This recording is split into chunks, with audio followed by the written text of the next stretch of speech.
بسم اللہ الرحمن الرحیم۔ میرے عزیز سامعین السلام علیکم۔ آج کی رات چاندنی اپنی چادر زمین پر بچھا چکی ہے، ستارے آسمان کے مخملی پردے پر جگمگا رہے ہیں اور ہوا اپنے ساتھ گزرے زمانے کی سرگوشیاں لیے پھرتی ہے۔ آئیے وقت کے دریچوں کو کھولتے ہیں اور چلتے ہیں اس بغداد کی جانب جہاں دریائے دجلہ کی موجیں راز اپنے سینے میں چھپائے بیٹھی ہیں۔ یہ ایک ایسی داستان ہے جس میں محبت بھی ہے، حسرت بھی ہے، آنسو بھی ہیں اور ایک ایسا راز بھی جو ہر سننے والے کے دل کو بے چین کر دیتا ہے۔ تو آئیے الف لیلا و لیلا کی 20ویں رات کی داستان 3 سیبوں کی کہانی کا دوسرا حصہ سنتے ہیں۔ کہانی شروع ہوتی ہے ایک غریب ماہی گیر سے جس نے یہ کبھی نہ سوچا تھا کہ اس کے جال میں مچھلی نہیں بلکہ تقدیر کا ایک ایسا راز آنے والا ہے جو پورے بغداد کو ہلا کر رکھ دے گا۔ جب 20ویں رات ہوئی تو شہرزاد نے کہا کہ اے نیک بخت بادشاہ، مجھے معلوم ہوا ہے کہ خلیفہ نے قسم کھا کر کہا کہ وہ سوائے غلام کے کسی اور کو پھانسی نہیں دے گا، کیونکہ جوان تو معذور تھا۔ پھر اس نے جعفر کی طرف متوجہ ہو کر کہا کہ اس ملعون غلام کو میرے سامنے حاضر کرو جس کی وجہ سے یہ معاملہ چلا ہے، اور اگر تم اسے حاصل نہیں کر سکو گے تو پھر اس کی جگہ تم ہوگے۔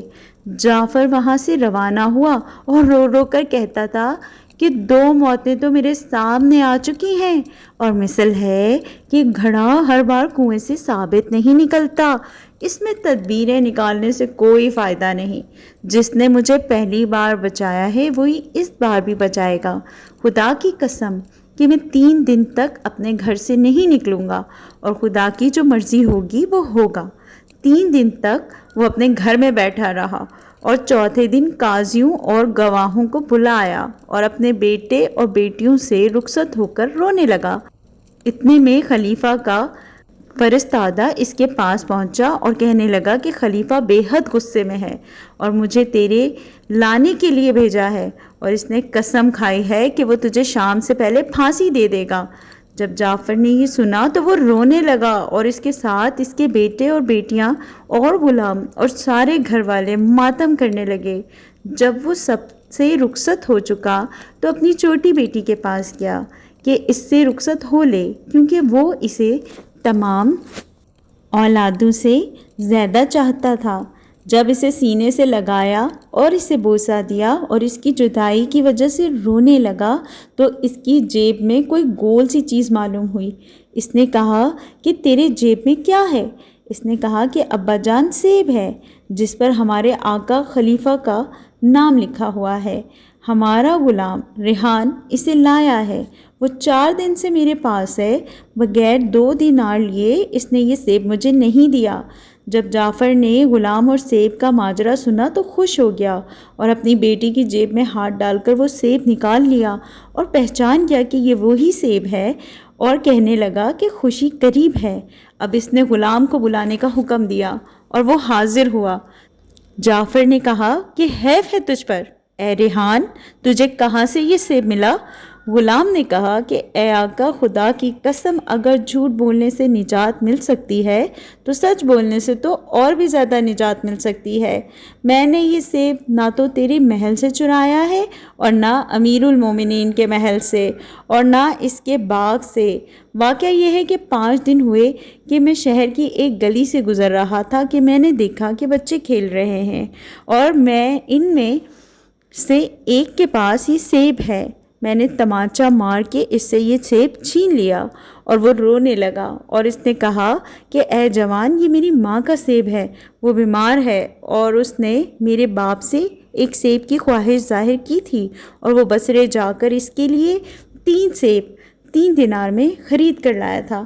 میں کھیلنے کے لیے ان میں سے ایک چرا لایا ہوں۔ یہ کہہ کر وہ رونے لگا، لیکن میں نے اس کا کچھ خیال نہ کیا اور سیب کو لے کر یہاں چلا آیا، اور چھوٹی بی بی نے 2 سونے کے دینار دے کر اسے لے لیا۔ بس یہی میرا قصہ ہے۔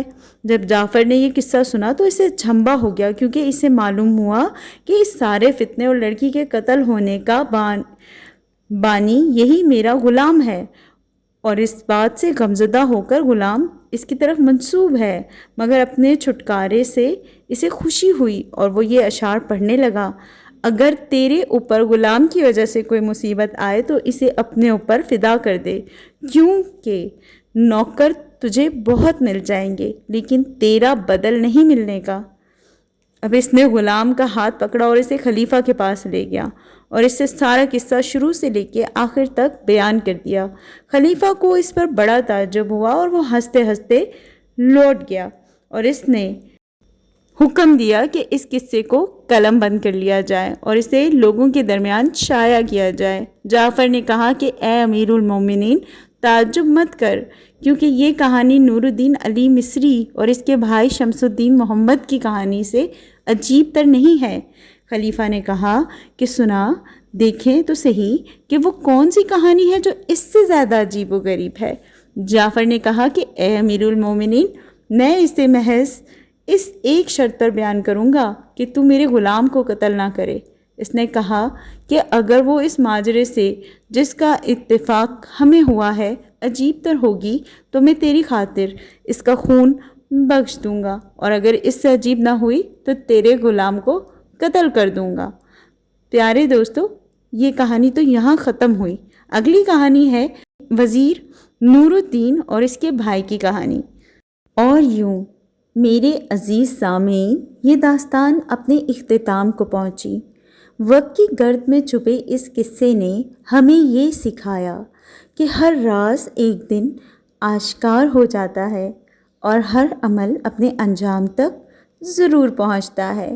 اب رات گہری ہو چلی ہے، چاند اپنی منزل کی طرف بڑھ رہا ہے اور ستارے خاموشی سے آسمان کی نگہبانی کر رہے ہیں۔ اگلی محفل تک کے لیے اجازت دیجیے۔ اللہ تعالیٰ آپ سب کو اپنی حفظ و امان میں رکھے۔ تب تک یاد رکھیے، کہانیاں ختم ضرور ہوتی ہیں مگر ان کے سبق دلوں میں ہمیشہ زندہ رہتے ہیں۔ والسلام۔